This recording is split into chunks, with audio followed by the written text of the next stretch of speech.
ग्रंथराज श्रीमद्भगवद गीता यथारूप अध्याय 18 उपसंहार संन्यास की सिद्धि, श्लोक संख्या 6। श्लोक को समझेंगे। भगवान कह रहे हैं एतानि अपितु कर्माणि संगम त्यक्त्वा फलानि चा, कि इन सब कर्मों को करना चाहिए। कैसे? संग त्याग करके और फल त्याग करके, आसक्ति को त्याग करके और फल का त्याग करके, कर्तव्यानि थी करने चाहिए। इति मे पार्थ निश्चितम मतम उत्तमम। हे अर्जुन, मेरा ये निश्चित और उत्तम मत है। अब हम सुनेंगे प्रभुपाद जी तात्पर्य क्या लिखते हैं।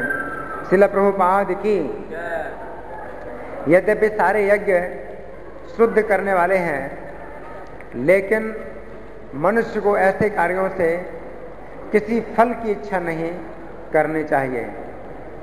दूसरे शब्दों में, जीवन में जितने सारे यज्ञ भौतिक उन्नति के लिए हैं, उनका परित्याग करना चाहिए। लेकिन जिन यज्ञों से मनुष्य का अस्तित्व शुद्ध हो और जो आध्यात्मिक स्तर तक उठाने वाले हों, उनको कभी बंद नहीं करना चाहिए। जिस किसी वस्तु से कृष्ण भावनामृत तक पहुंचा जा सके, उसको प्रोत्साहन देना चाहिए। श्रीमद् भागवत में भी ये कहा गया है कि जिस कार्य से भगवत भक्ति का लाभ हो, उसे स्वीकार करना चाहिए। यही धर्म की सर्वोच्च कसौटी है। भगवत भक्त को ऐसे किसी भी कर्म, यज्ञ या दान को स्वीकार करना चाहिए जो भगवत भक्ति करने में सहायक हो। यहाँ प्रभुपाद जी का तात्पर्य समाप्त हुआ।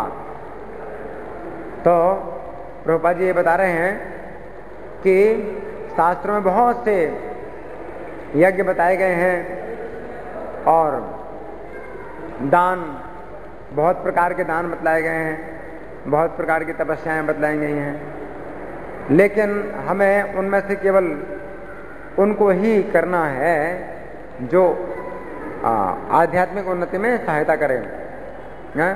बहुत से यज्ञ ऐसे हैं जो आध्यात्मिक उन्नति में सहायता नहीं करते हैं और उनसे कुछ भौतिक लाभ प्राप्त होते हैं। जैसे कि पुत्रिष्ट यज्ञ, तो पुत्र प्राप्त करने के लिए यज्ञ किया जाता है। हाँ, और भी यज्ञ हैं जो स्वर्ग प्राप्ति के लिए किए जाते हैं, धन की प्राप्ति के लिए किए जाते हैं, यश की प्राप्ति के लिए किए जाते हैं। तो उनको छोड़ देना चाहिए, है ना। शास्त्र में बहुत सी बातें बताई गई हैं,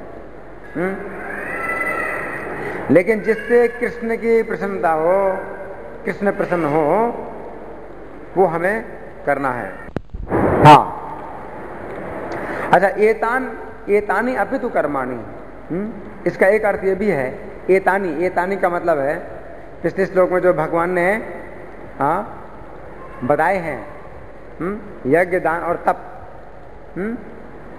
तो कार्यम भगवान ने कहा कि वो करने चाहिए।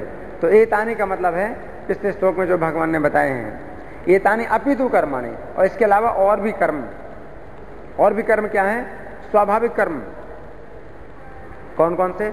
ब्राह्मण, क्षत्रिय, वैश्य, शूद्र के स्वाभाविक कर्म भी करने चाहिए, क्योंकि भगवान त्याग का विषय बतला रहे हैं। ये जो है चौथे श्लोक से भगवान ने शुरू किया है त्याग का विषय। तो त्याग में जो है भगवान अपना मत बतला रहे हैं, जो निश्चित मत है और उत्तम मत है त्याग की विधि में, वो भगवान बता रहे हैं। तो चौथे श्लोक से भगवान ने शुरू किया था कि निश्चयम शृणु मे तत्र, कि मेरे निश्चय को श्रवण करो। तो 5वें 6वें 2 श्लोकों में भगवान ने अपना निश्चय बतलाया है, निश्चित मत बतलाया है। तो त्याग की विधि में भगवान कह रहे हैं कि यज्ञ, दान और तपस्या, ये कर्म कभी नहीं त्यागने चाहिए, इनको करना चाहिए। और इसके अलावा अपने जो स्वाभाविक कर्म हैं, ब्राह्मण, क्षत्रिय, वैश्य, शूद्र के, उनको और करना चाहिए। तो ये निश्चित मत है और उत्तम मत है। तो अब हम देखेंगे कि श्रीमद् भागवत में भी नारद जी युधिष्ठिर महाराज को बतलाते हैं कर्म, जो कि ब्राह्मण, क्षत्रिय, वैश्य, शूद्र, इनके अलग अलग कर्म होते हैं। तो पहले तो 30 प्रकार के जो कर्म हैं वो नारद जी ने बतलाए हैं सामान्य मनुष्य के, ब्राह्मण हो, क्षत्रिय हो, वैश्य हो, शूद्र हो, हाँ, चारों वर्णों के लिए कुछ तो स्वाभाविक कर्म हैं जो करने ही चाहिए अगर आप भगवान को प्रसन्न करना चाहते हैं। तो 30 प्रकार के जो कर्म हैं वो क्या हैं? ये श्रीमद् भागवत के 7वें स्कंद का 11वां अध्याय है। श्लोक संख्या 8, 9, 10, 11, 12 इकट्ठे हैं। सत्यम दया तपः शौचम तितिक्षेक्षा समोदमः अहिंसा ब्रह्मचर्यं च त्यागा स्वाध्याय आर्जवम संतोषा समदृक् सेवा ग्राम्यो परमाशन नृणाम्य पर्ययेच्छा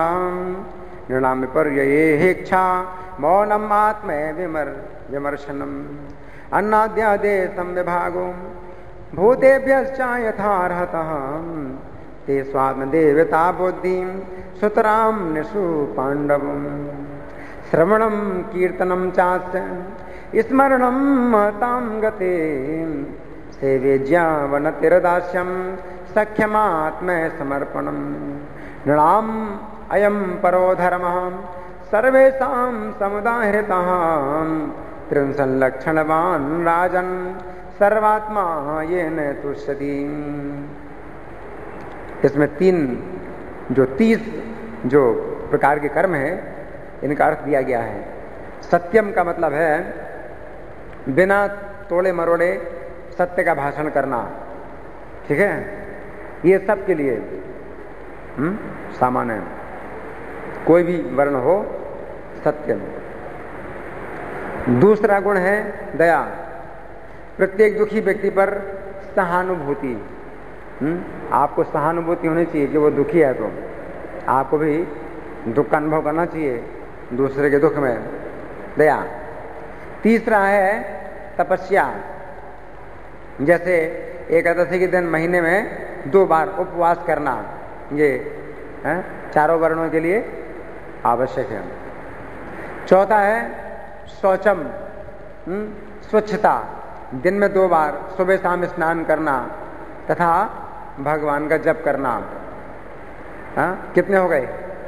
4 हो गए, आप गिनना है, गिनते रहो। 5वां है तितिक्षा, यानी सहन शक्ति, जैसे ऋतु परिवर्तनों पर या असुविधाजनक परिस्थितियों में भी अक्षुब्ध रहना, सर्दी गर्मी को सहन करना और भी असुविधाएं सहन करना। कितने हो गए? 5। 6वां है इच्छा, इच्छा का मतलब है सत असत में अंतर करना, जैसे सत्संग असत्संग अंतर होना चाहिए, भक्त और अभक्त में अंतर देखना चाहिए, भक्त का संग करना, अभक्त का संग नहीं करना। तो ये इच्छा कितना हो गया? 6 हो गया। धन्यवाद। 7वां है सम, सम का अर्थ है मन का संयम, मन को मनमाना नहीं करने देना। आपका मन मनमाना काम करता है, मनमाना सोचता है, मनमानी आज्ञा देता है, आप मन की मनमानी आज्ञा का पालन मत करना, इसको कहते हैं शम। कितने हो गए? 7 हो गए। 8वां है दम, इंद्रियों का दमन। इंद्रियों का दमन मतलब बस में करना इंद्रियों को। 8 हो गए। 9वां है अहिंसा, मतलब किसी जीव को 3 प्रकार के तापों से पीड़ित ना होने देना। अपने कारण किसी जीव को कष्ट ना हो, यथासंभव प्रयास करो कि आपके कारण किसी को कष्ट ना हो। कितने हो गए? 9। 10वां है ब्रह्मचर्य, अपने वीर्य का दुरुपयोग ना होने देना। जो विवाहित है अपनी पत्नी के अतिरिक्त अन्य स्त्री से संभोग न करना तथा वर्जित अवसरों पर यथा मासिक धर्म के अवसर पर पत्नी के साथ संभोग न करना, ब्रह्मचर्य। फिर कितने हो गए? 10 हो गए। 11वां है त्याग। अपनी आमदनी का कम से कम 50% दान में देना। कृष्ण भक्ति के प्रचार में अपनी आमदनी का 50% लगाना। कितना? 11 हो गया। अच्छा, 12वां है स्वाध्याय। भगवद गीता, श्रीमद् भागवत, रामायण, महाभारत जैसे दिव्य ग्रंथों का पठन। कितना हो गया? 12 हो गया। 13वां है आर्जवम, यानी सादगी, सरलता। ज्यादा जटिल अपनी आवश्यकताएं नहीं बनाना। सरल अपने आवश्यकताएं होनी चाहिए। भोजन भी सरल होना चाहिए, कपड़े भी सरल होने चाहिए। ज्यादा जटिल आवश्यकताएं नहीं बनाना, सरलता, आर्जवम। कितना हो गया? 13 हो गया। 14वां संतोष। संतोष का मतलब क्या है? कठिन प्रयास के बिना जो प्राप्त हो उसी में संतुष्ट रहना, संतोष। कितना हो गया? 14 हो गया। फिर 15वां है समुद्रिक सेवा। उन साधु पुरुषों की सेवा करना जो एक जीव और दूसरे जीव में अंतर नहीं करते और जो प्रत्येक जीव को आत्मा के रूप में देखते हैं। ठीक है, उन साधुओं की सेवा करना। कितना हो गया? 15 हो गया है। 16वां है ग्राम्य ईहा उपरमा। तो ग्राम्य का अर्थ है भौतिकतावादी, ईहा का अर्थ है विकास और उपरम का अर्थ है उपरामता या उदासीनता। 16वां ग्राम्य ईहा उपरम तथा कथित परोपकारी कार्यों में भाग ना लेना। मतलब जैसे कि लोगों को दवाई बांटना है ना, अस्पताल खोलना है, स्कूल खोलना है, इस प्रकार के कार्यों में भाग नहीं लेना, भौतिकतावादी कार्यों में। तो कितना हुआ? 16। हाँ, 16 हो गया। अब 17 है विपर्यय ईहा इच्छा। विपर्यय का अर्थ है शास्त्र विरुद्ध है, ईहा का अर्थ है कर्म और इच्छा का अर्थ है विरोध। तो शास्त्र के विरुद्ध कर्मों का विरोध करना। जैसे कि विदुर जी जब देख रहे हैं कि भरी सभा में द्रौपदी का अपमान किया जा रहा है तो उन्होंने विरोध किया। तो ये 17वां ये गुण है कि शास्त्र विरुद्ध कर्म का विरोध करना। फिर 18वां है मौन। मौन का अर्थ क्या है? कि फालतू की बातें नहीं करना, प्रजल्पा नहीं करना। मौन का ये मतलब नहीं है कि बिल्कुल बातें नहीं करना। मौन का मतलब यही है कि जो व्यर्थ की बातें हैं वो नहीं करना। लेकिन जहाँ तक कृष्ण कथा की बात है, जितना तक बोले हैं उतना ही अच्छा है। तो कितना हो गया? 18 हो गया। अब 19वां है आत्मविमर्शन। आत्मविमर्शन का मतलब है शरीर और आत्मा के विषय में विचार करना या शरीर और आत्मा के बीच में अंतर को देखना। तो ये हुआ कितना? 19वां। अब 20वां है अन्नादेर समविभाग। इसका मतलब है कि जो अपने आपस में जो खाने की चीज़, पीने की चीज़ें हैं उनको समान रूप से बांट करके खाना। ऐसा नहीं कि मैं खा लूँ और चिंता ना करूँ कि दूसरों को मिलेगा कि नहीं मिलेगा।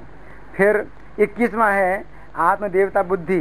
दूसरे प्राणियों में अपने समान सम्मान करना या फिर अपने से बढ़कर के उनको सम्मान करना। कितना हो गया? 21 हो गया। अब 22वां है श्रवणम। भगवान के बारे में श्रवण करना, भगवान के नाम का, भगवान के गुणों का श्रवण करना। अच्छा, तो 22 हो गया। अब 23वां है कीर्तनम। कीर्तनम का मतलब है भगवान के गुण और भगवान के नामों का कीर्तन करना, या जो कुछ श्रवण किया है उसका प्रचार करना। फिर 24वां है स्मरणम। स्मरणम का मतलब है कि जो श्रवण कीर्तन किया भगवान के बारे में उसका स्मरण करना। जैसे प्रहलाद जी भगवान का स्मरण करते थे संकट काल में। फिर 25वां है सेवा। भगवान की सेवा करना, भगवान के चरणों की सेवा करना। 26वां है पूजा। मंदिर में भगवान का अर्चन करना। कितना हो गया? 26। अब 27वां है अवनति। अवनति का मतलब है भगवान को नमस्कार करना, प्रणाम करना। और 28वां दास्यम। दास्यम का मतलब है दूसरों को भगवान की सेवा में लगाना। फिर 29वां है सख्यम। सख्यम का मतलब है भगवान के साथ मित्रता करना। और तीसरा है आत्मसमर्पणम। इसका मतलब है कि अपने मन और इंद्रियों को भगवान के पूर्ण समर्पित कर देना। तो ये 30 गुण हैं जो कि मानव समाज में आवश्यक हैं चारों वर्णों के लिए। और अब तात्पर्य में श्रील प्रभुपाद लिखते हैं, मनुष्यों को पशुओं से अलग करने के लिए नारद मुनि ने संस्तुति की है कि प्रत्येक मनुष्य उपर्युक्त 30 गुणों की शिक्षा प्राप्त करे। आजकल पूरे विश्व में सर्वत्र ही धर्मनिरपेक्ष राज्य का विज्ञापन किया जा रहा है। तो धर्मनिरपेक्ष का अर्थ है कि आप धर्म को स्वीकार करो या ना करो, आप चाहे तो मनुष्य बनो या पशु बनो, कोई अंतर नहीं है। जो ऐसा राज्य है जिसकी रुचि केवल सांसारिक कार्यों में होगी, किंतु राज्य के नागरिकों को इन सद्गुणों की शिक्षा नहीं दी जाती, तो फिर सुख कैसे प्राप्त होगा। धर्मनिरपेक्ष के नाम पर आदमियों को पशु बना रहे हैं, जानवर, कि तुम्हें जो है धर्म को मानना है तो मानो, नहीं मानना है तो ना मानो। मतलब क्या है कि तुम्हें मनुष्य बनना है तो बनो और पशु बनना है तो पशु बनो। ये है। उदाहरणार्थ, यदि सारे लोग असत्यवादी हो जाएं तो राज्य कैसे सुखी रह सकेगा। हर कोई झूठ बोलता है, अब कैसे राज्य चलेगा, है ना। वही चल रहा है, यही हो रहा है। अतएव चाहे कोई हिंदू हो या मुसलमान, ईसाई हो या बौद्ध अथवा अन्य किसी संप्रदाय का हो, हर एक को सत्यवादी बनने की शिक्षा दी जानी चाहिए। इसी प्रकार हर एक को दयालु बनने तथा महीने में कुछ दिन उपवास करने की शिक्षा दी जानी चाहिए। प्रत्येक व्यक्ति को दिन में 2 बार नहाना चाहिए, अपने दांतों को और शरीर को स्वच्छ रखना चाहिए और भगवान के पवित्र नाम का स्मरण करके मन को आंतरिक रूप से विमल बनाना चाहिए, है ना। ईश्वर एक है, चाहे कोई हिंदू हो, मुसलमान या ईसाई। अतः मनुष्य को चाहिए कि वह भाषा संबंधी उच्चारण की भिन्नता की परवाह न करके भगवान के पवित्र नाम का उच्चारण करे। साथ ही मनुष्य को व्यर्थ ही वीर स्खलित ना करने की शिक्षा दी जानी चाहिए। ये सभी मनुष्यों के लिए नितांत आवश्यक है। वीर स्खलन न होने से मनुष्य की स्मृति, संकल्प, क्रियाशीलता और शारीरिक शक्ति प्रबल बनती है। प्रत्येक व्यक्ति को विचार और अनुभूति में सरल रहने और शरीर तथा मन से संतुष्ट रहने की शिक्षा दी जानी चाहिए। ये मनुष्य के सामान्य गुण हैं। तो इस तरह से अब ब्राह्मण के गुण, जैसे भगवत गीता में भी भगवान ने बतलाए हैं ब्राह्मण, क्षत्रिय, वैश्य, शूद्र के गुण, लेकिन मैं अभी श्रीमद् भागवत से पढ़ के सुना रहा हूं। ब्राह्मण के गुण कौन कौन से हैं? नारद जी करें, समोदम तपः शौचम संतोषा शांतिरार्जवम ज्ञानम दयाच्युतात्मत्वम सत्यम च ब्रह्म लक्षणम। ब्राह्मण के लक्षण इस प्रकार हैं: मन का संयम, इंद्रियों का संयम, तपस्या, पवित्रता, संतोष, क्षमाशीलता, सरलता, ज्ञान, दया, सत्य तथा भगवान के प्रति आत्मसमर्पण। फिर क्षत्रिय के गुण क्या हैं? शौर्यम, वीर्यम, धृतिस्तेजं, त्यागश्चात्मजया चमं, ब्रह्मण्यता, प्रसादश्च, सत्यम च क्षत्र लक्षणम। युद्ध में पराक्रमी होना क्षत्रिय का गुण है। और अजेय होना, अजेय मतलब अपनी हार कभी नहीं होने देना, हमेशा जीतने का प्रयास करना। धैर्यवान होना, तेजवान होना, दानवीर होना, शारीरिक आवश्यकताओं को बस में करना, क्षमाशील होना, ब्राह्मण के प्रति अनुरक्ति, ब्राह्मण के प्रति अनुरक्ति, और सदैव प्रसन्न रहना और सत्यनिष्ठ होना, ये क्षत्रिय के लक्षण हैं। अब वैश्य के लक्षण क्या हैं? देव गुरुवच्युते भक्तिं त्रिवर्गे परिपोषणम आस्तिक्यम उद्यमो नित्यम नैपुण्यम वैश्य लक्षणम। वैश्य के लक्षण क्या है? देवता, गुरु और भगवान विष्णु के प्रति सदैव अनुरक्ति, और धर्म, अर्थ और काम में प्रयत्न करना, गुरु और शास्त्र के शब्दों में विश्वास करना, और धन प्राप्त करने में निपुणता के लिए प्रयत्नशील होना, धनार्जन में निपुणता प्राप्त करने के लिए प्रयत्नशील होना, कैसे अधिक से अधिक धन प्राप्त किया जाए, इसमें निपुणता प्राप्त करना, ये वैश्य के लक्षण है।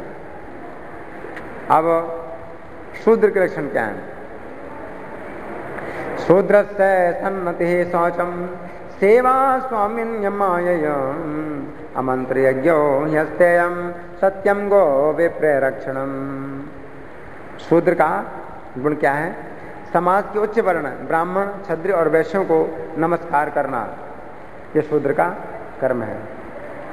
सदैव स्वच्छ रहना, अपने स्वामी की सेवा करना, मंत्र पढ़े बिना यज्ञ करना।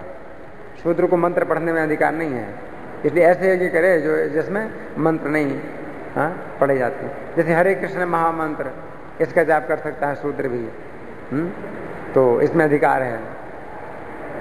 और चोरी ना करना, सदा सत्य बोलना, और गऊ और ब्राह्मणों को सदा संरक्षण प्रदान करना, ये शूद्र के लक्षण हैं। तात्पर्य में लिखा है, ये आम अनुभव है कि श्रमिक या नौकर सामान्यतया चोरी करने में अभ्यस्त होते हैं, किंतु प्रथम श्रेणी का नौकर वह है जो चोरी नहीं करता। यहाँ ये संस्तुति की गई है कि प्रथम श्रेणी के शूद्र को सदैव स्वच्छ रहना चाहिए, चोरी नहीं करनी चाहिए, झूठ नहीं बोलना चाहिए और सदैव अपने स्वामी की सेवा करनी चाहिए। शूद्र अपने स्वामी के साथ यज्ञों और वैदिक अनुष्ठानों में जा सकता है, लेकिन उसे मंत्रोच्चारण नहीं करना चाहिए, क्योंकि केवल उच्च वर्ण वाले ही मंत्रोच्चारण कर सकते हैं। जब तक कोई पूर्णतः शुद्ध ना हो तथा ब्राह्मण, क्षत्रिय और वैश्य के स्तर को प्राप्त ना हो चुका हो, तब तक उसको मंत्रोच्चारण नहीं करना चाहिए। अब स्त्री के लक्षण हैं, स्त्री के क्या धर्म है? नारद जी बताते हैं, पति की सेवा करना, अपने पति के अनुकूल रहना, पति के संबंधियों और मित्रों के प्रति भी समान रूप से अनुकूल रहना और पति के नियमों का पालन करना। ये 4 नियम पतिव्रता स्त्री के लिए पालनीय हैं। स्त्रीणाम च पतिदेवानां तच्छुश्रूषानुकूलतां तद्बंधु सुनुतिश्चाम नित्यम तन्व्रत धारणम। तात्पर्य में लिखा है, एक शांत गृहस्थ के लिए यह अत्यंत महत्वपूर्ण है कि स्त्री अपने पति के व्रत का पालन करे। पति के व्रत से किसी प्रकार का असामंजस्य पारिवारिक जीवन का उच्छेद कर देगा। इस प्रसंग में चाणक्य पंडित का उपदेश अत्यंत महत्वपूर्ण है। दंपतियों कलहो नास्ति तत्र स्त्री स्वयं आगता। जब पति पत्नी में झगड़ा नहीं होता तो भाग्य की देवी लक्ष्मी स्वयं उस घर में आती हैं। स्त्री की शिक्षा इस श्लोक के अनुसार होनी चाहिए। पतिव्रता स्त्री के लिए मूल सिद्धांत यही है कि वो सदा पति के अनुकूल रहे। भगवत गीता में कहा गया है 1:40, स्त्री से दुष्टासु वार्ष्णे जायते वर्ण संकरः। यदि स्त्रियां दूषित हो जाती हैं तो वर्ण संकर संतानें होती हैं। आधुनिक शब्दों में वर्ण संकर तो हिप्पी हैं जो विधि विधानों को नहीं मानते। और दूसरी व्याख्या ये है कि जब जनता वर्ण संकर होती है तो कोई ये नहीं जान पाता कि कौन किस स्तर पर है, कौन किस वर्ण का है। ऐसे समाज में ब्राह्मण, क्षत्रिय, वैश्य और शूद्र में अंतर कर पाना कठिन होता है। और स्त्री के लिए क्या कर्तव्य है? सम्मार्जनोपलेपाभ्याम गृह मंडन वर्तन स्वयं च मंडिता नेत्यम परिमृष्ट परिच्छदम कामेरुच्चावच साध्वी प्रस्त्रयेण दमेन च वाक्य सत्य प्रिय काले काले काले भजेत प्रियम। पतिव्रता स्त्री को चाहिए अपने आप को अच्छे अच्छे वस्त्रों से सजाए और पति की प्रसन्नता के लिए सोने के आभूषणों से अलंकृत हो। सदैव स्वच्छ वस्त्र पहने, अपना घर बुहारे, उसे पानी से धोए जिससे सारा घर शुद्ध और स्वच्छ रहे। उसे गृहस्थी की सामग्री एकत्र करनी चाहिए और घर को अगुरु और फूलों से सुगंधित रखना चाहिए। उसे अपने पति की इच्छा पूरी करने के लिए तैयार रहना चाहिए। साध्वी स्त्री को विनीत और सत्यनिष्ठ रहकर अपनी इंद्रियों पर संयम रखकर मधुर वचन बोलकर समय और परिस्थिति के अनुसार अपने पति की प्रेम पूर्ण सेवा में लगना चाहिए। प्रिय सत्यम अप्रवत्ता शुचि स्निग्धा पतिम तो पतितम भजे। साधु स्त्री को लालची नहीं होना चाहिए, अभी तो उसे सभी परिस्थितियों में संतुष्ट रहना चाहिए। उसे गृहस्थी के काम काज में अत्यंत निपुण होना चाहिए और धार्मिक नियमों से पूर्णतया अवगत होना चाहिए। उसे मधुर और सत्य भाषण करना चाहिए। उसे अत्यंत सतर्क और सदैव शुद्ध और पवित्र रहना चाहिए। इस प्रकार एक साधु स्त्री को उस पति की प्रेम पूर्वक सेवा करनी चाहिए जो पतित न हो। या पतिम हरि भावेन भजे श्रीरेव तत्परा हरि आत्मना हरेर्लोके पत्या श्रीरवै मोदते। जो स्त्री लक्ष्मी जी के पति चिन्हों पर चलकर अपने पति की सेवा में लगी रहती है, वो अपने पति के साथ निश्चित रूप से भगवत धाम जाती है और वैकुंठ लोक में अत्यंत सुखपूर्वक रहती है। तात्पर्य प्रभुपाद लिखते हैं, साधु स्त्री के लिए लक्ष्मी जी जैसी आज्ञाकारिता आदर्श होती है। ब्रह्म संहिता में कहा गया है, लक्ष्मी सहस्त्र शत संभ्रम से विमानम। विष्णु भगवान वैकुंठ लोक में हजारों लक्ष्मियों द्वारा पूजित होते हैं और गोलोक वृंदावन में भगवान कृष्ण हजारों गोपियों द्वारा पूजित होते हैं जो लक्ष्मी जी के ही समान हैं। स्त्री को लक्ष्मी जी के ही समान अत्यंत श्रद्धा पूर्वक अपने पति की सेवा करनी चाहिए। मनुष्य को भगवान का आदर्श दास होना चाहिए और स्त्री को लक्ष्मी के समान आदर्श पत्नी होना चाहिए।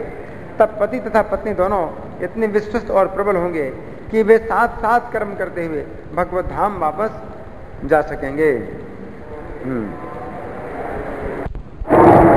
तो अभी हमने चर्चा की है सामान्य जो कर्म हैं चारों वर्णों के, और चारों वर्णों के अलग अलग कर्म हैं, इनकी चर्चा की है।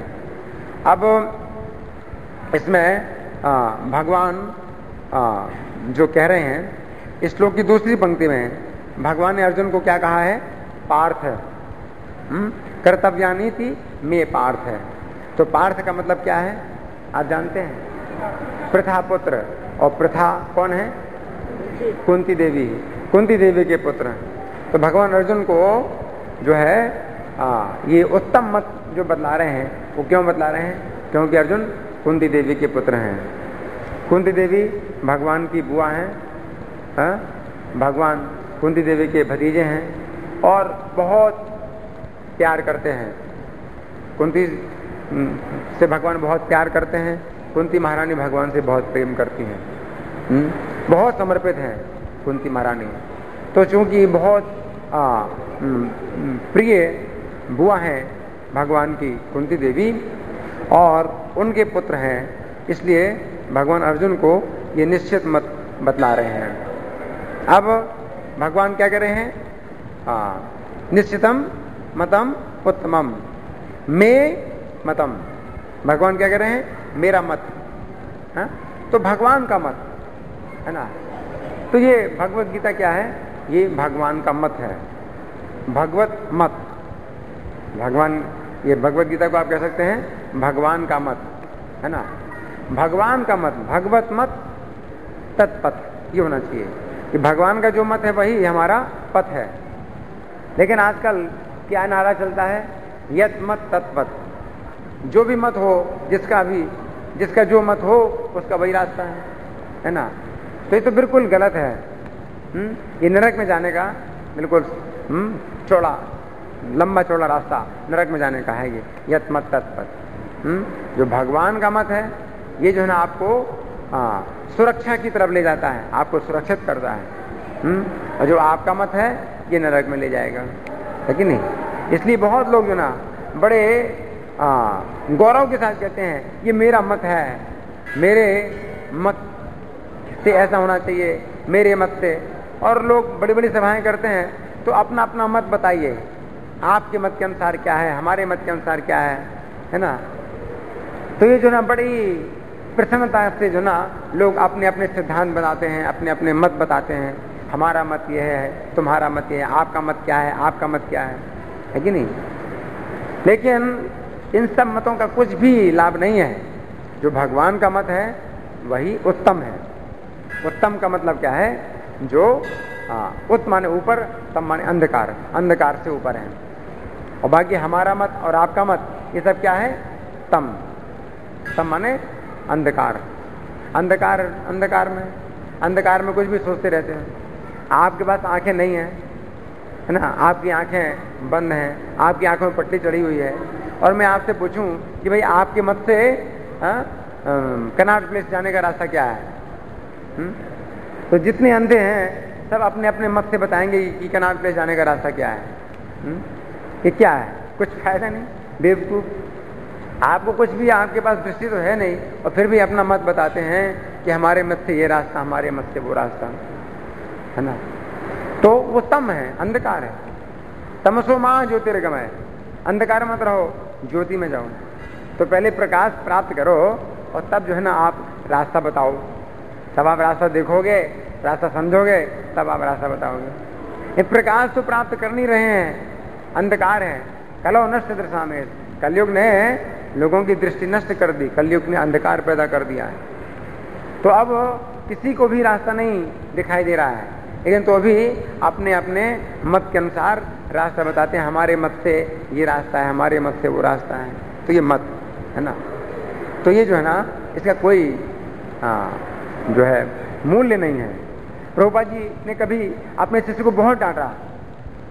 प्रभुपाद ने पूछा, कुछ बोर्ड में लिखा था, प्रभुपाद जी सवेरे सवेरे भ्रमण कर रहे थे, तो उन अपने शिष्यों के साथ में थे, तो किसी बोर्ड में कुछ शब्द लिखा हुआ था। तो प्रभुपाद ने पूछा इस शब्द का क्या मतलब है? तो जितने शिष्य थे वो सब चुप रहे।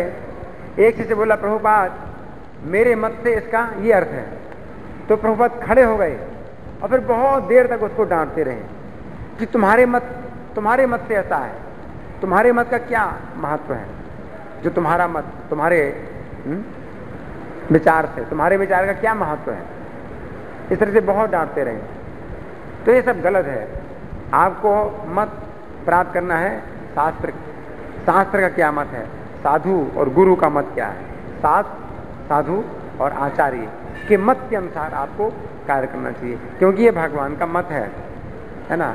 आजकल के वैज्ञानिक हैं, उनके भी जो है ना मत बनते रहते हैं और बदलते रहते हैं।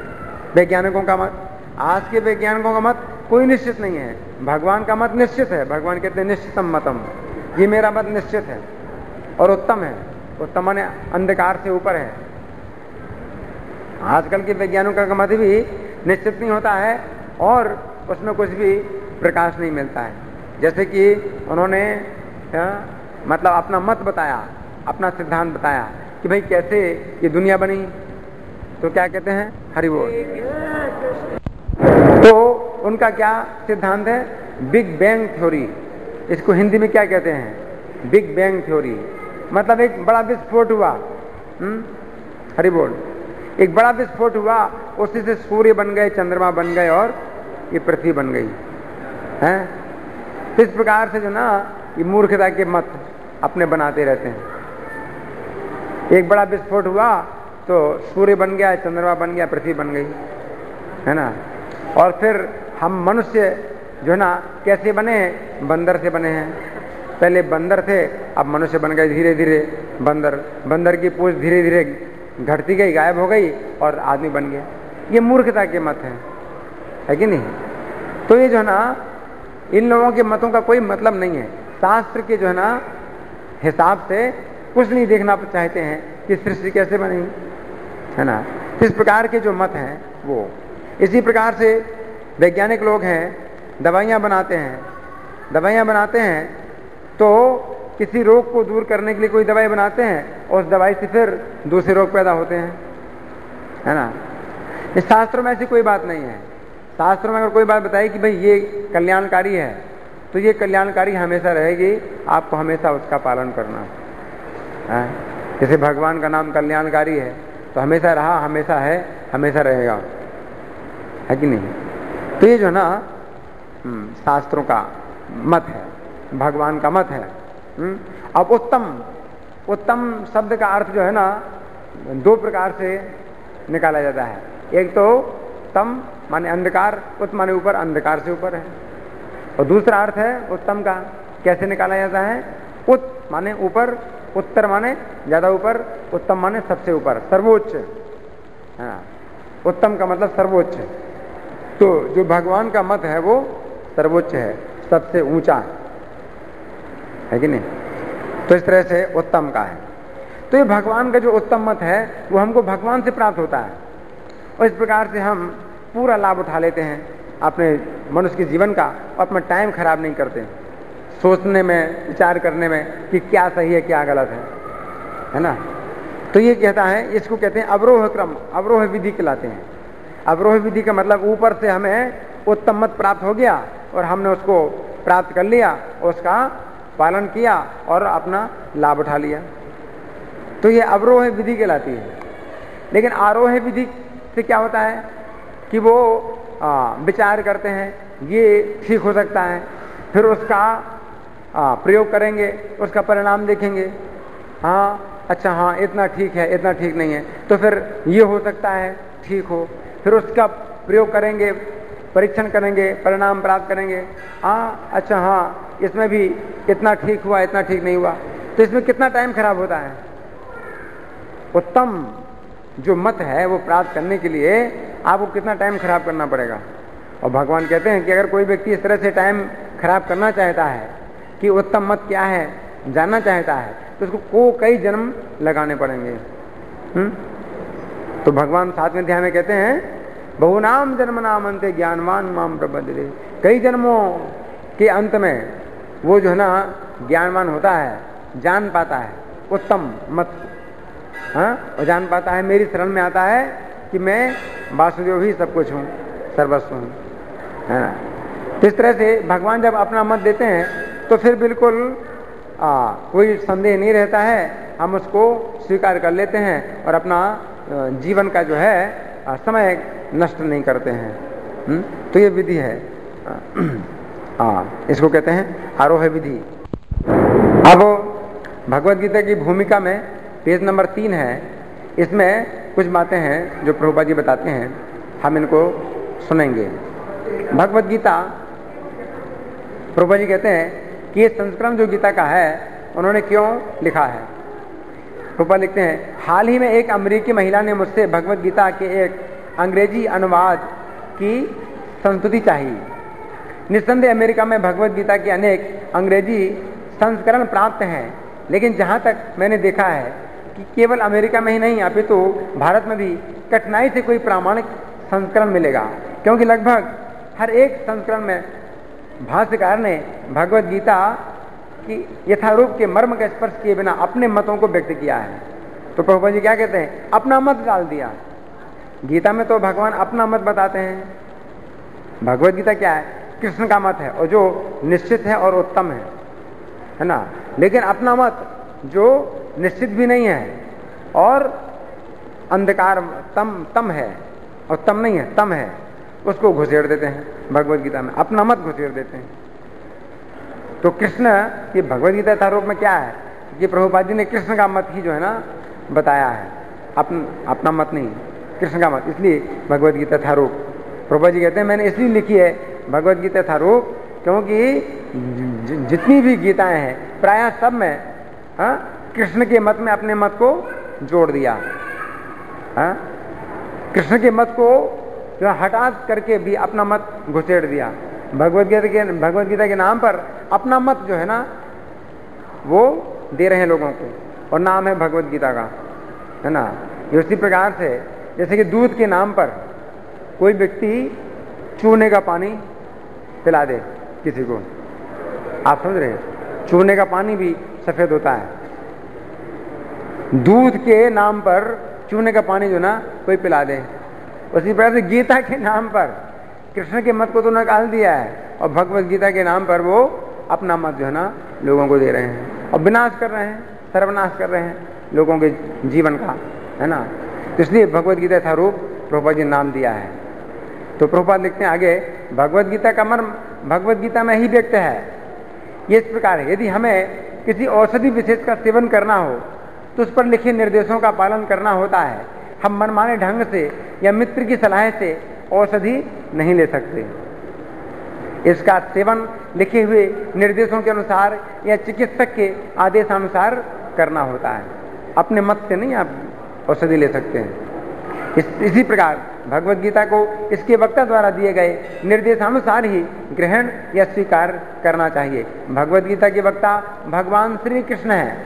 भगवत गीता के प्रत्येक पृष्ठ पर उनका उल्लेख भगवान के रूप में हुआ है। निस्संदेह भगवान शब्द कभी कभी किसी भी अत्यंत शक्तिशाली व्यक्ति या किसी शक्तिशाली देवता के लिए प्रयुक्त होता है, और यहाँ पर भगवान शब्द निश्चित रूप से भगवान श्री कृष्ण को एक महान पुरुष के रूप में सूचित करता है। किंतु साथ ही हमें ये जानना होगा कि भगवान श्री कृष्ण पूर्ण पुरुषोत्तम भगवान है, जैसा कि शंकराचार्य, रामानुजाचार्य, मध्वाचार्य, निम्बार्क स्वामी, श्री चैतन्य महाप्रभु तथा भारत के वैदिक ज्ञान के अन्य विद्वान आचार्यों ने पुष्टि की है। भगवान ने भी स्वयं भगवत गीता में अपने को परम पुरुषोत्तम भगवान कहा है, और ब्रह्म संहिता में तथा अन्य पुराणों में, विशेषतया श्रीमद् भागवतम में, जो भागवत पुराण के नाम से विख्यात है, वे इसी रूप में स्वीकार किए गए हैं, कृष्णस्तु भगवान स्वयं। अतएव भगवत गीता हमें भगवान ने जैसे बताई है वैसे ही स्वीकार करनी चाहिए। गीता के 4th अध्याय में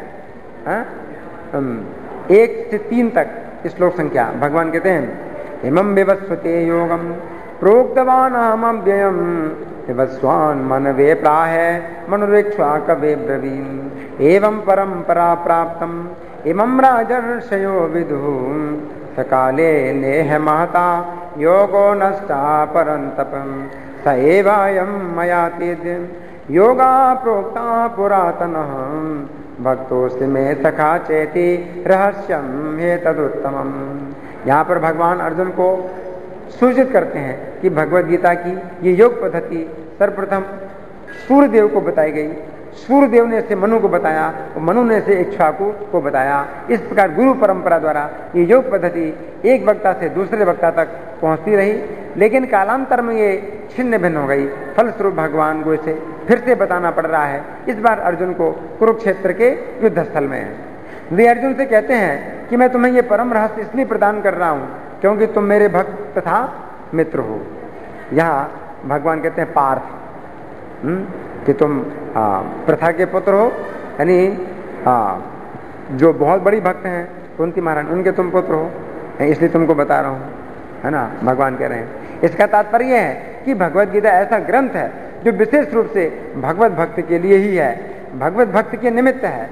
अध्यात्मवादियों की 3 श्रेणियां हैं, ज्ञानी, योगी तथा भक्त, या कि निर्विशेषवादी, ध्यानी और भक्त। यहां पर भगवान अर्जुन से स्पष्ट कहते हैं कि वे उसे इस नवीन परंपरा, गुरु परंपरा का प्रथम पात्र बना रहे हैं, क्योंकि प्राचीन परंपरा खंडित हो गई थी। अतएव यह भगवान की इच्छा थी कि सूर्यदेव से चली आ रही विचारधारा की दिशा में ही अन्य परंपरा स्थापित की जाए, और उनकी इच्छा थी कि उनकी शिक्षा का वितरण अर्जुन द्वारा नए सिरे से हो। वे चाहते थे कि अर्जुन भगवत गीता ज्ञान का प्रामाणिक विद्वान बने। अतः हम देखते हैं कि भगवत गीता का उपदेश अर्जुन को विशेष रूप से दिया गया, क्योंकि अर्जुन भगवान के भक्त हैं, प्रत्यक्ष शिष्य हैं और घनिष्ठ मित्र हैं। अतः जिस व्यक्ति में अर्जुन जैसे गुण पाए जाते हैं वह गीता को अच्छी तरह समझ सकता है। कहने का तात्पर्य यह है कि भक्त को भगवान से प्रत्यक्ष रूप से संबंधित होना चाहिए। जो ही कोई भगवान का भक्त बन जाता है त्यों ही उसका सीधा संबंध भगवान से हो जाता है। अब पेज नंबर 5 में मैं पढ़ रहा हूँ। हमें इस बात पर विशेष ध्यान देना चाहिए कि अर्जुन ने भगवत गीता को किस तरह ग्रहण किया। इसका वर्णन 10वें अध्याय में श्लोक संख्या 12 से 14 इस प्रकार हुआ है। परम ब्रह्म परम धाम पवित्रम परमं भवान पुरुषं शाश्वतं दिव्यं आदिदेवं अजं विभुम् आहुस्त्वां ऋषयः सर्वे देवर्षिर्नारदस्तथा हसितो देवलो व्यासः स्वयं चैव ब्रवीषिमे सर्वं एतन्नृतं मन्ये यन्मां वदसि केशव नहीं ते भगवान व्यक्तिम विदुर्देवान दानवम्। अर्जुन ने कहा, आप भगवान परम धाम पवित्रतम परम सत्य हैं। आप शाश्वत दिव्य आदि पुरुष अजन्मा तथा महानतम हैं। नारद, असित, देवल तथा व्यास जैसे समस्त महामुनि आपके विषय में इस सत्य की पुष्टि करते हैं और अब आप स्वयं मुझसे इसी की घोषणा कर रहे हैं। हे कृष्ण, आपने जो कुछ कहा है उसे पूर्ण रूप से मैं सत्य मानता हूं। हे प्रभु, ना तो देवता और ना असुर ही आपके व्यक्तित्व को समझ सकते हैं। तो प्रभुपाद लिखते हैं, भगवान से भगवत गीता सुनने के बाद अर्जुन ने कृष्ण को परम ब्रह्म स्वीकार कर लिया। प्रत्येक जीव ब्रह्म है, लेकिन परम पुरुषोत्तम भगवान परम ब्रह्म है।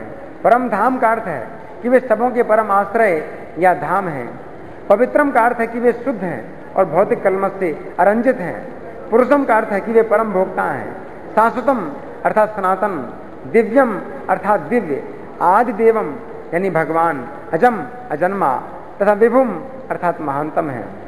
कोई ये सोच सकता है कि चूंकि कृष्ण अर्जुन के मित्र थे अतएव अर्जुन ये सब चाटुकारिता के रूप में कह रहे हैं, लेकिन अर्जुन भगवद गीता के पाठकों के मन से इस प्रकार के संदेह को दूर करने के लिए अगले श्लोक में इस प्रशंसा की पुष्टि करते हैं, जब ये कहते हैं कि कृष्ण को मैं ही भगवान नहीं मानता, अपितु नारद, असित, देवल तथा व्यासदेव जैसे महापुरुष भी स्वीकार करते हैं। ये सब महापुरुष हैं जो समस्त आचार्यों द्वारा स्वीकृत वैदिक ज्ञान का वितरण करते हैं। अतएव अर्जुन कृष्ण से कहते हैं कि वे जो कुछ भी कहते हैं उसे वे पूर्ण सत्य मानते हैं। सर्वमेतत् कृतं मन्ये, आप जो कुछ कहते हैं उसे मैं सत्य मानता हूँ। अर्जुन ये भी कहते हैं कि भगवान के व्यक्तित्व को समझ पाना बहुत कठिन है, यहाँ तक कि बड़े बड़े देवता भी उन्हें नहीं समझ पाते। अतएव मानव भक्त बने बिना भगवान श्री कृष्ण को कैसे समझ सकता है। अतएव भगवद गीता को भक्ति भाव से ग्रहण करना चाहिए। किसी को यह नहीं सोचना चाहिए कि वह कृष्ण के समान है, ना ही ये सोचना चाहिए कि कृष्ण सामान्य पुरुष हैं या कि एक महानतम व्यक्ति हैं। भगवान श्री कृष्ण साक्षात पुरुषोत्तम भगवान है। अतएव भगवद गीता के कथनानुसार या भगवद गीता को समझने का प्रयत्न करने वाले अर्जुन के कथनानुसार हमें सिद्धांत रूप में कम से कम इतना तो स्वीकार कर लेना चाहिए कि श्री कृष्ण भगवान है। और उसी विनीत भाव से हम भगवद गीता को समझ सकते हैं। जब तक कोई भगवद गीता का पाठ विनम्र भाव से नहीं करता है तब तक उसे समझ पाना अत्यंत कठिन है, क्योंकि ये एक महान रहस्य है। तो इस तरह से हमने समझा भगवान का जो मत है वो निश्चित है और उत्तम है। तीसरे अध्याय का 31वां श्लोक देखिए, तीसरे अध्याय का 31वां श्लोक, इसमें भगवान कहते हैं, ये मे मतम मिदम नित्यम अनुतिष्ठन्ति मानवं श्रद्धावन्तो न सोयन्तो मुच्यन्ते तेऽपि कर्मभिः। भगवान कहते हैं जो व्यक्ति मेरे मत के अनुसार अपना कर्तव्य करते हैं और ईर्ष्या रहित होकर इस मत का श्रद्धापूर्वक पालन करते हैं, वे सकाम कर्मों के बंधन से मुक्त हो जाते हैं। भगवान ने कहा मेरे मत का जो आदर करें, है नहीं। तो आज के श्लोक में भगवान ने कहा कि मेरा ये निश्चित मत है, उत्तम मत है। तो भगवान का निश्चित मत है, उत्तम मत है, इसका सम्मान करो, है? तो आप कर्म बंधन से छूट जाओगे। तात्पर्य में लिखते हैं प्रभुपाद, भगवान कृष्ण का उपदेश समस्त वैदिक ज्ञान का सार है, अतः किसी अपवाद के बिना ये शाश्वत सत्य है। जिस प्रकार वेद शाश्वत हैं उसी प्रकार कृष्ण भावनामृत का ये सत्य भी शाश्वत है। मनुष्य को चाहिए कि भगवान से ईर्ष्या किए बिना इस आदेश में दृढ़ विश्वास रखे।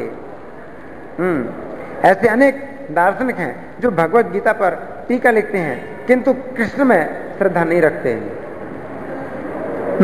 वे कभी भी कर्मों के बंधन से मुक्त नहीं हो सकते, किंतु एक सामान्य व्यक्ति भगवान के इन आदेशों में दृढ़ विश्वास करके कर्म के बंधन से मुक्त हो जाता है। तो इस तरह से प्रभुपाद जी लिखते हैं। 32वें श्लोक में भगवान कहते हैं, ये त्वेतदभ्यसोयन्तो नानुतिष्ठन्ति मे मतम सर्वज्ञान विमूढ़ांस्तान् विद्धि नष्टान् चेतसा। भगवान कहते हैं किंतु जो ईर्ष्यावश मेरे मत की उपेक्षा करते हैं और इसका पालन नहीं करते, उन्हें समस्त ज्ञान से रहित, दिग्भ्रमित और सिद्धि के प्रयासों में नष्ट भ्रष्ट समझना चाहिए। जो भगवान के मत का आदर नहीं करते हैं।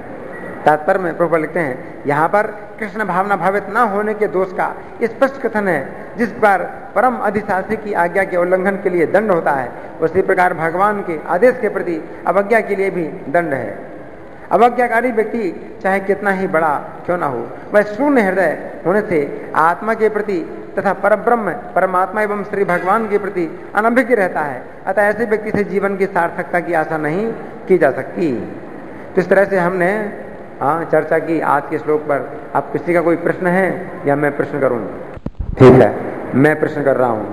तो आज के श्लोक में भगवान कहते हैं कि मेरा निश्चित मत है और उत्तम मत है।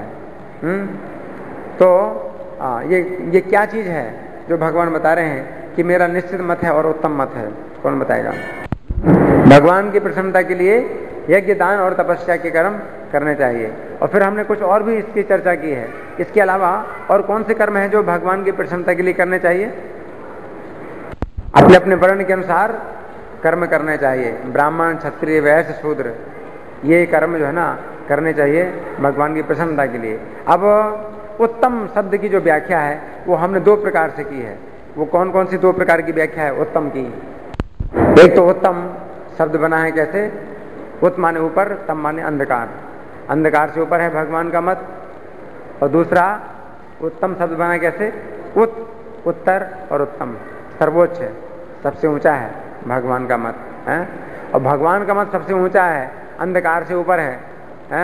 और भौतिक संसार में जो लोगों के मत हैं वो अंधकार से भरे हुए हैं। इसका हमने कुछ उदाहरण दिया। वैज्ञानिकों का मत है कि संसार जो है ना, ये सूर्य, चंद्रमा, पृथ्वी कैसे बने? एक विस्फोट हुआ, पहले एक बड़ा पिंड था, उस पिंड में विस्फोट हुआ तो सूर्य बन गए, चंद्रमा बन गए, पृथ्वी बन गए। अभी अपनी अपनी कक्षा में कैसे घूम रहे हैं, कैसे चल रहे हैं? हाँ, वो विस्फोट से अपने आप हो गया। तो एक विस्फोट, एक विस्फोट करो आप और एक मकान बन जाए। कैसा हो सकता है?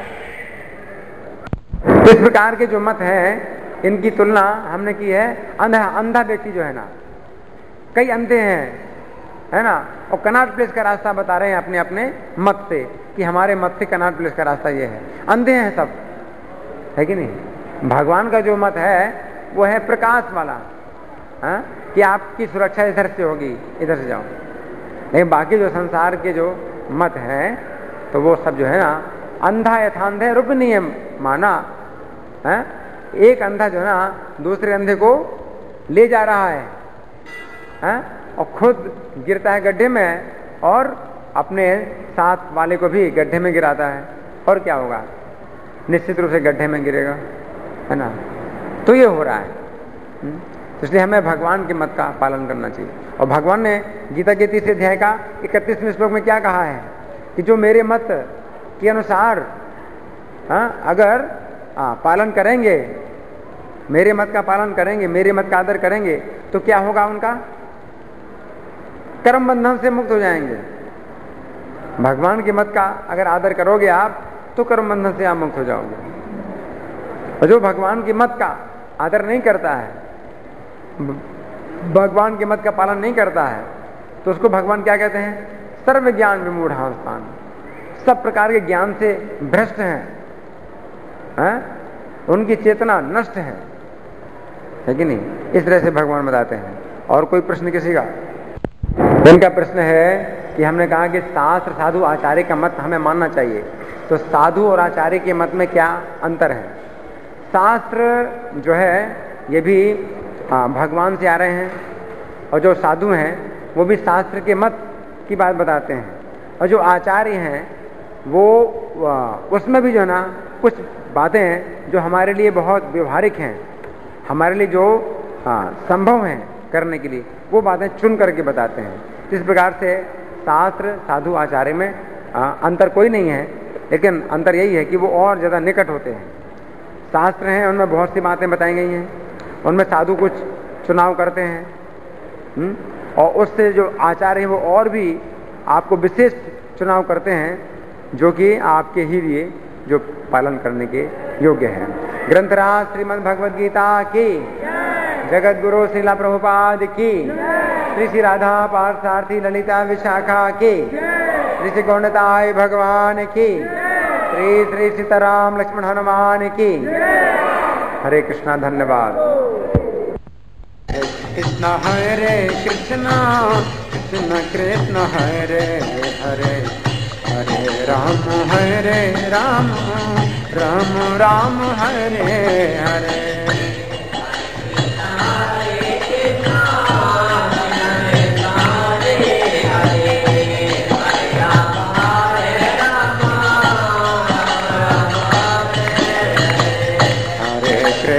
हरे कृष्णा कृष्ण कृष्ण हरे हरे हरे राम राम राम हरे हरे।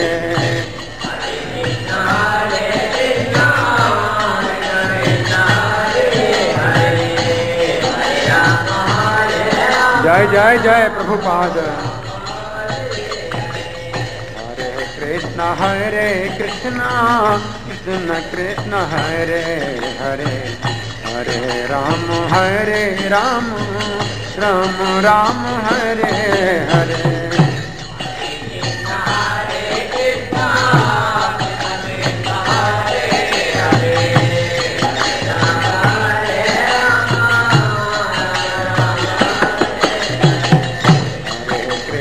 हरे कृष्णा कृष्ण कृष्ण हरे हरे हरे राम राम राम हरे हरे।